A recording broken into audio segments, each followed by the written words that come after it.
우리를 사랑하시기 때문에.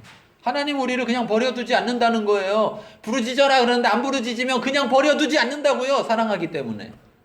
무슨 말이냐? 하나님이 일으키지 않아도요, 세상에 수많은 일이 일어납니다. 그렇죠? 사단도 우리를 가만두지 않으려고 그래요. 그래서 하나님이 그냥 가만히 계시면 일은 일어나게 되어 있어요. 근데 그 일이 일어났을 때 하나님이 끝까지 가만히 계실 거냐? 아니면 그 일을 우리 전화위복이라는 게 있죠. 전화위복. 그 일어난 일을 하나님이 바꾸실 거냐? 그래서 선을 이루실 거냐? 그런 점에서 하나님은 우리를 사랑하기 때문에 그 일이 일어날 일을 내비뒀다가 일어나면 오히려 그 일로 인하여서 합력해 선을 이루게 하신단 말이죠. 네. 하나님을 알 수 있기를 바랍니다. 하나님을 경험하실 수 있기를 바랍니다. 하나님은 이렇게 반드시 이루는 분이시고, 이걸 지금 이렇게 성경에 계속 똑같은 말을 반복해서 이렇게 한 것처럼, 네, 제가 지금 출애굽기를 하면서 계속해서 여러분한테 설교할 때마다 똑같은 말을 반복해서 지금 하고 있는 것처럼 하나님을 알아야 됩니다. 하나님 중심으로 전환되어야 됩니다. 이 얘기를 계속 하고 있는 것처럼, 네. 그런데 이게 내가 이뤄낼 수 있는 건 아니지만 하나님이 내가 그렇게 되기를 원하시고 내가 그렇게 하려고 할 때 하나님께서 나를 그렇게 되도록 하신다는 사실입니다. 자, 3절부터 6절. 시내산에 도대체 왜 부르셨을까? 3절부터 6절 읽겠습니다. 모세가 하나님 앞에 올라가니 여호와께서 산에서 그를 불러 말씀하시되 너는 이같이 야곱의 집에서 말하고 이스라엘 자손들에게 말하라. 내가 애굽 사람에게 어떻게 행하였음과 내가 어떻게 목수의 날개로 너희를 업어 내게 인도하였음을 너희가 보았느니라. 생애가 다 내게 속하였나니 너희가 내 말을 잘 듣고 내 언약을 지키면 너희는 모든 민족 중에서 내 소수가 되겠고 너희가 내게 대하여 제사장 나라가 되며 거룩한 백성이 되리라. 너는 이 말을 이스라엘 자손에게 전할지니라. 하나님께서 이스라엘을 시내산 가운데 부르신 가장 첫 번째 목적은 뭐냐? 하나님과 이스라엘이 언약을 맺으려고, 계약을 맺기 위해서 이곳에 부르셨다는 거예요. 근데 그 계약은 하나님 말씀을 잘 듣고 그 언약을 지키면 그 계약 내용대로 된다는 건데, 그 계약 내용이 뭐냐? 이스라엘이 하나님의 소유가 되고 제사장 나라가 되며 거룩한 백성이 된다는 거예요. 자, 여러분 이런 생각 해보신 적 있을래나 없을래나 모르겠는데 저는 해본 적 있어요. 어릴 때도 해본 적 있고. 예. 자, 요즘 하도 욕을 먹으니까 그렇긴 하지만, 자, 내가 삼성에 태어났었으면, 삼성가에 태어났으면, 그런 생각 해보셨어요? 안 해보셨어요? 네.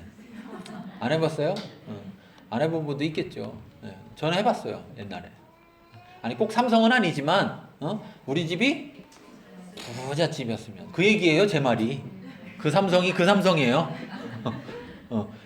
그 삼성을 말하는 게 아니고, 저 삼성이 아니고, 예. 부잣집에 태어났으면, 이런 생각 해보셨어요? 안 해보셨어요? 해봤죠. 왜 해보셨어요? 그걸 뒤집어 생각해보면 지금 부자예요? 아니에요? 아니니까 그 생각을 해본 거예요. 그쵸? 자, 근데 될 수 있어요? 없어요?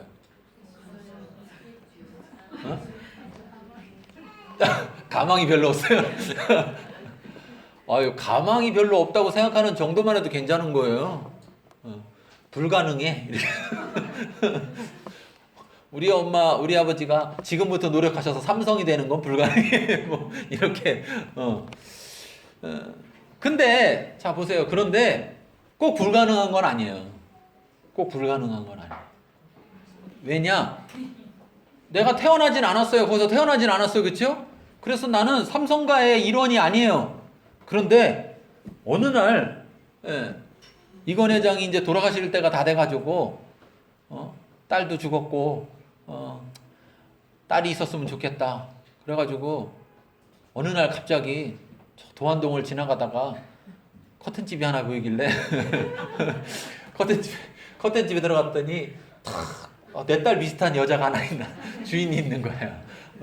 그래갖고 우리 박경희 집사님을 양자로 삼았어. 자, 그럼 어떻게 되는 거예요?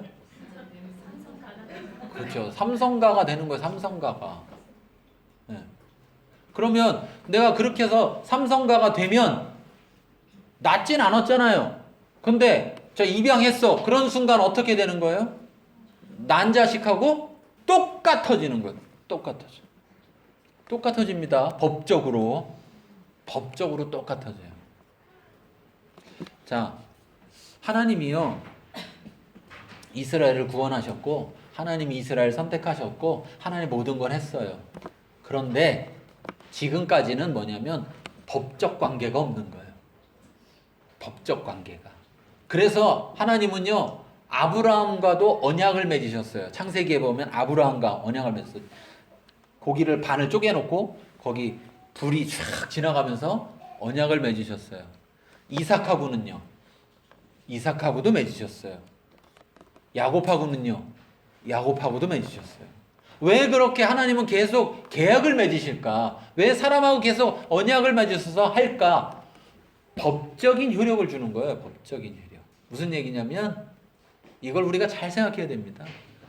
우리 삼성가에서 우리 박경희 집사님을 탁 삼으면서 딱 삼성가로 받아들이고 나면 어떻게 해요? 지금 살던 대로 살으라고 그래요? 지금 살던 대로 살면 안 된다고 그래요? 안 된다고 그러죠. 그래서 며느리들이 대기업에 며느리 시집 갔다가 다 그냥 나오는 게 왜 그러는 거예요? 자기 편한 대로 살다가 거기 갔더니 뭐요? 거기서 시키는 대로 살아야 돼. 예. 그러니까 그게 싫으면 나와야 돼. 근데 그걸 지키면 자 어떻게 되는 거예요? 거기에 있는 모든 게 다 자기 거야.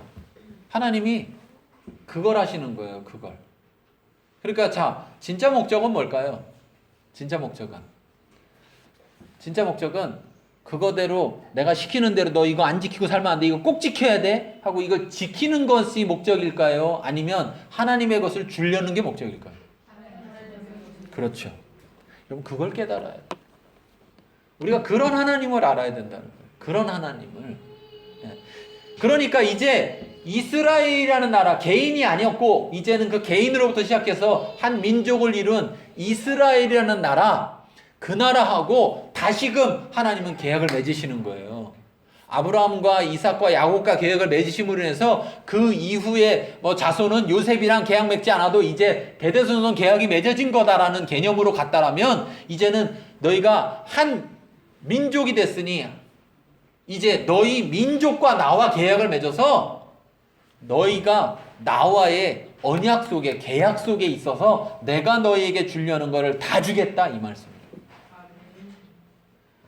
그러면 그것 좀 하라는 거 할 거예요? 안 할 거예요? 자 앞으로는 청바지 입고 다니지 말고 우아하게 입고 다녀라. 우아하게 입고 다닐 거예요? 안 입고 다닐 거예요? 박 집사님.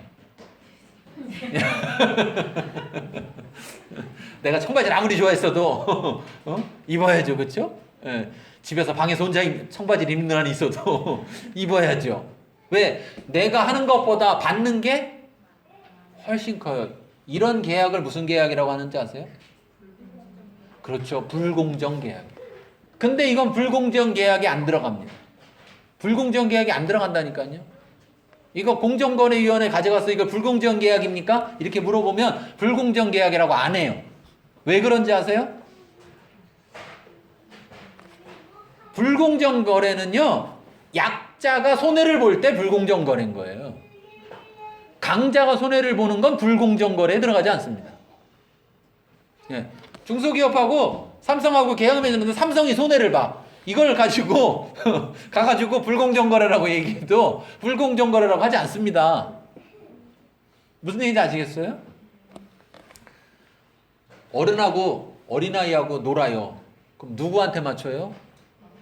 불공정하죠? 불공정하잖아요. 불공정하다고 하나요? 애를 어른한테 맞추라면 이게 뭐예요? 불공정하죠. 자, 하나님이에요. 하나님이 누구한테 맞춰야 돼요? 사람한테 맞춰야지. 사람 따라 하나님한테 맞추라면 맞출 수 있어요? 없어요? 없죠. 하나님은요, 우리를 사랑하시는데 그 하나님의 사랑이라는 게 뭐냐? 불공정이에요. 공평하지 않은 거예요. 누구 사이에? 하나님과 우리 사이에 공평하지 않은 거예요. 하나님과 우리 사이에 공평하지 않은 것이 하나님의 바로 사랑입니다. 만약에 공평하면요. 사랑이에요, 아니에요? 계약이에요, 계약. 그냥 계약. 그래서 하나님과 우리가 맺는 계약은 세상이 맺는 계약과 다른 거예요. 하나님과 우리가 맺는 계약은 사랑의 계약입니다. 그래서 불공정합니다. 공평하지 않아요. 그런데 하나님은 그 공평하지 않은 것을 다 감수하겠다고 하신 거예요. 왜요? 왜 그렇게 하시죠? 우리를 사랑하시기 때문에. 그럼 우리가 사랑받을 만해서인가요? 네. 이스라엘이 지금 사랑받을 만한 뭐 했나요? 애굽에서부터 지금 여기까지 시내산 올 때까지 하나님이 사랑할 만한 뭔가 했나요? 안 했어요. 오히려 어떻게 했습니까? 사랑하는 게 아니라 맞을 짓만 했죠. 그런데 하나님은 그들을 사랑하셨어요.